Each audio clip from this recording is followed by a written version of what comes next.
सौरभ, उठो ना, देखो तो मम्मी जी कहाँ रह गई है। 9 बजने वाले हैं, अभी तक नहीं आई।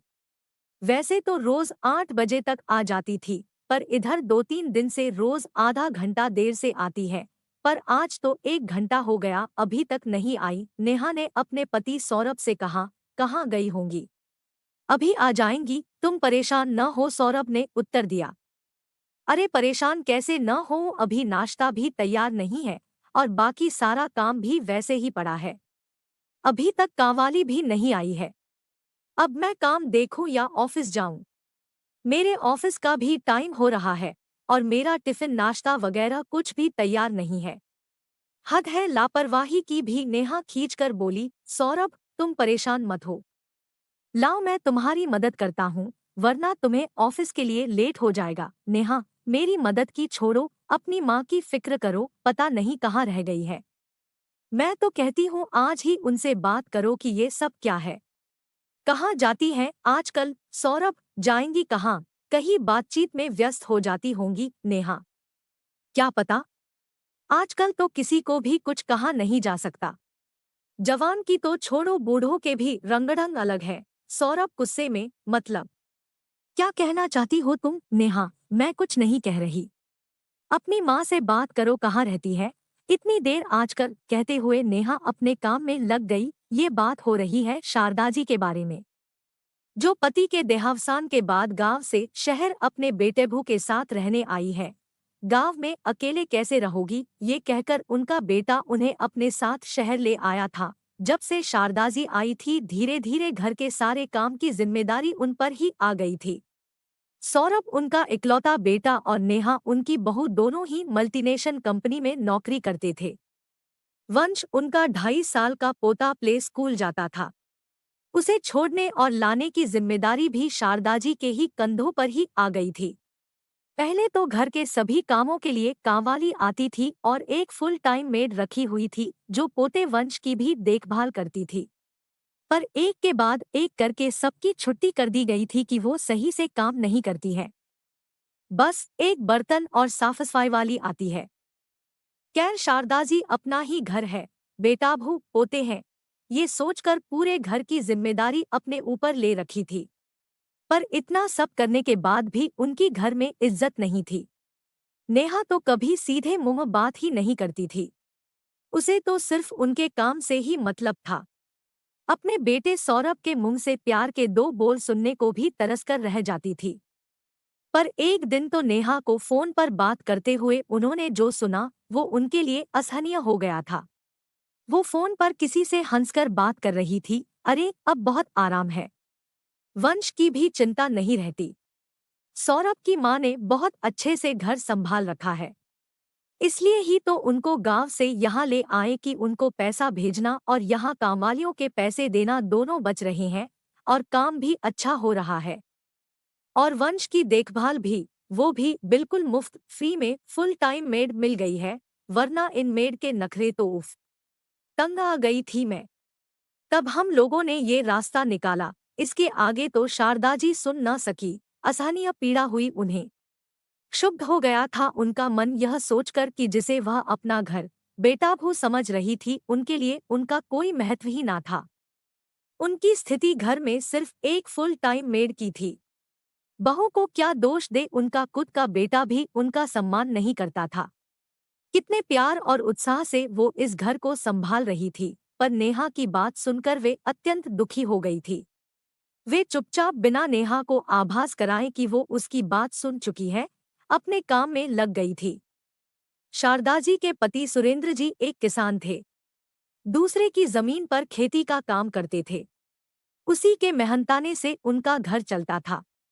खुद की कोई जमीन जायदाद थी नहीं, 1-2 कमरे का छोटा सा अपना मकान ही था। सौरभ उनकी इकलौती संतान शादी के 11 सालों बाद काफी मन्नतों के बाद हुआ था। वे दोनों सौरभ की परवरिश में कोई कमी नहीं चाहते थे। अपना पेट काटकर भी उसकी सारी इच्छा पूरी करते थे। वे दोनों चाहते थे कि उनका बेटा पढ़ लिख जाए और बहुत बड़ा आदमी बन जाए, और सौरभ भी उनकी उम्मीदों पर खरा उतरा था। गांव के स्कूल में हमेशा पढ़ाई में अव्वल आता था। स्कूल की पढ़ाई के बाद शहर आ गया। कॉलेज में दाखिला लिया।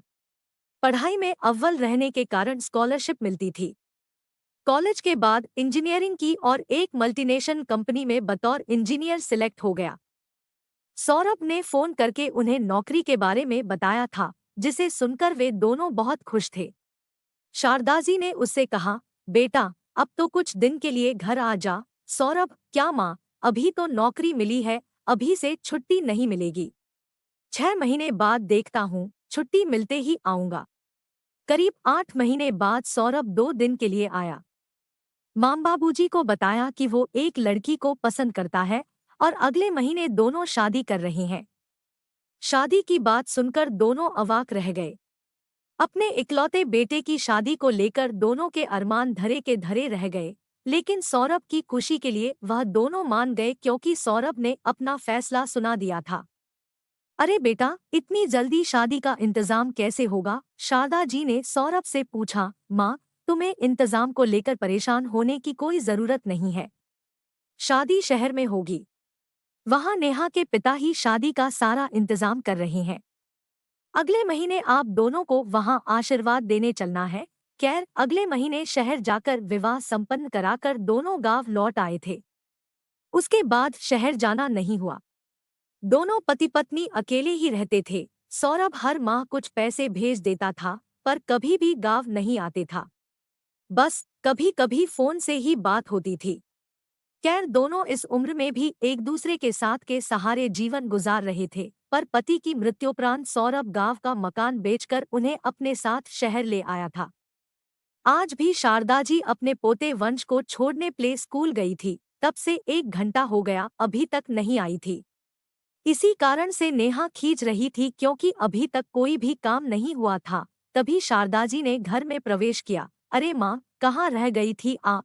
हम दोनों कितने परेशान थे। सौरभ ने कहा। हाँ बेटा, परेशान तो हो ही गए होगे तुम लोग, क्योंकि अभी तक घर का कोई काम जो नहीं हुआ। शारदा जी ने कहा। अरे माँ, यह कैसी बातें कर रही हैं आप? मुझे तो इस बात की चिंता हो रही थी कि इस अनजान शहर में इतनी देर कहाँ लगा दी, कहीं रास्ता तो नहीं भूल गई। सौरभ ने कहा।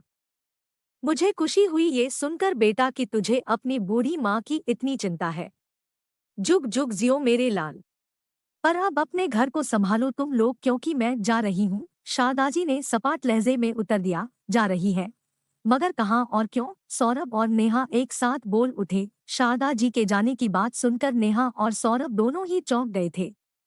नेहा के तो चेहरे का रंग ही जैसे उड़ गया था ये सोचकर कि अब घर और वंश को कौन संभालेगा और सारे काम कैसे होंगे। जब से शारदा जी आई है, तब से तो वो घर में तिनका भी नहीं हिलाती थी।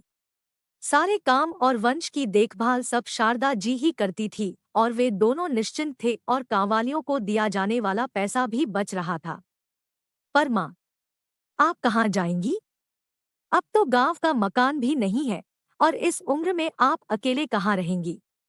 आपको यहाँ क्या परेशानी है? सौरभ ने पूछा। बेटा, तुम्हें इस सब की चिंता करने की कोई जरूरत नहीं है। मेरे रहने और खाने पीने सबकी व्यवस्था हो गई है। क्या, कहाँ रहेंगी आप? सौरभ ने आश्चर्यचकित होकर पूछा। वो मुझे एक डे केयर में काम मिल गया है। वेतन भी अच्छा देंगे और साथ ही रहना खाना भी। कल से मैं वहीं जा रही हूँ। क्या आप डे केयर में काम करेंगी और वहीं रहेंगी? ये आप क्या कह रही हैं माँ? कम से कम मेरी इज्जत के बारे में तो सोचा होता। शहर में मेरी कितनी इज्जत है और उसे धूल में मिला रही है। सौरभ गुस्से में बोला। अच्छा मां जी, इसी वजह से आजकल आपको देर हो रही थी। आपको अगर यहाँ कोई परेशानी है तो हमें बताइए, पर आप यही रहिए। क्यों इस तरह के काम करके हमारी बदनामी कराना चाहती है आप? नेहा भी सौरभ के सुर में सुर मिलाते हुए बोली। नेहा की बात सुनकर शारदा जी मुस्कुराई और बोली।